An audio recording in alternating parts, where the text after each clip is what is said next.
ئەگەر بۆ جیهان گەڕووی هورمز ڕێڕەوی گواستنەوەی یەک لەسەر پێنجی پێداویستیەکان بێت، ئەوە بۆ وڵاتانی کەندا و ئەم ڕێڕەوە ئاویە زیاترە لەوە، بەڵکو شادەماری ژیانە بۆ زیاتر لە 100 ملیۆن کەس.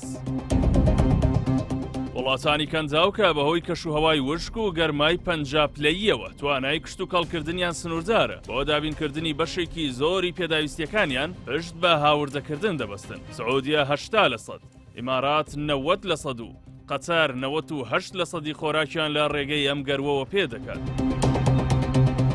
ئێستا هاوکات لەگەڵ جەنگی ڕۆژهەڵاتی ناوەڕاست، ئێران ئەم ڕێڕەوە ئاویە زیندوەی داخستووە و جگە لە وزە فشارەکانیش لەسەر دابینکردنی خۆراک لە ناوچەکەدا زیاد دەکەن و تێپەڕین لە گەروەکە سەرکێشی دەوێت. بۆیە کۆمپانیەکانی گواستنەوە ناچارن ڕێگەی جێگرەوەی گرانتر و ئاڵۆزتر بدۆزنەوە. ئەمەش زەنگی بەرزبوونەوەی نرخەکان و کەمبوونەوەی بژاردە بەردەستەکان بۆ بەکاربەران لێ دەدات.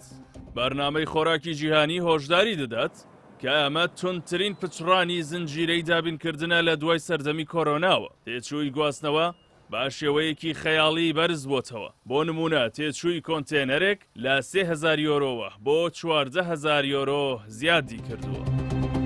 هەندێک لە کۆمپانیا گەورەکانی وەک کیپسۆنز ئینتەرناشناڵ کە کۆمپانیایەکی فرۆشتنی خۆراک و سەوزەی تازەیە و بنکەکەی لە ئیماراتە و ساڵانە 50,000 تۆن بەرهەمی خۆراک هاوردە دەکات. ئێستا سەرنجی لەسەر گۆڕینی ئاڕاستەی بارەکانە و بەناچاری بارەکانی لە بەندەرەکانی هیندستان و سریلانکا جاگرتووە چونکە کەشتیەکان ناتوانن بچنە ناو هورمزەوە. لە لایەکی دیکەوە کۆمپانیای سپینس پلان دادەنێت بۆ گواستنەوەی وشکانی لە بەریتانیاوە بۆ تورکیا و پاشان بۆ وڵاتانی کەندا و تا ڕێگری لە نەمانی خۆراک بکات. ئەم گۆڕانکاریانە کاریگەری ڕاستە و خۆیان لەسەر گیرفانی کڕیار دەبێت و پێشبینی دەکرێت نرخی کاڵا بنەڕەتیەکان 20% بەرز ببێتەوە.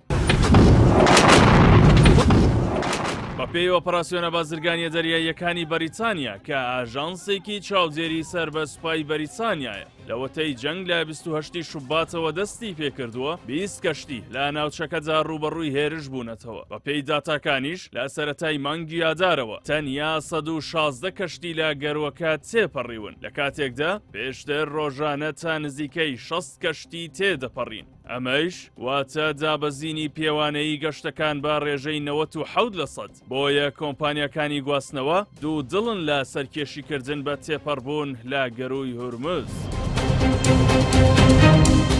ئاسەنگەکان تەنیا دەریایی نین، بەڵکو کەرتی ئاسمانیش زیانی پێگەیشتووە. فڕۆکەخانەی دووبەی بەهۆی هێرشی درۆنەکانەوە چەندین جار گەشتەکانی ڕاگرتووە. ئەمەش گواستنەوەی خێرای پەک خستووە کە لە بەرژەوەندی بەکاربەراندا نین. بەو پێیەی ناچار دەبێت بۆ دابینکردنی پێداویستیەکانی نرخی بەرزتر بدات.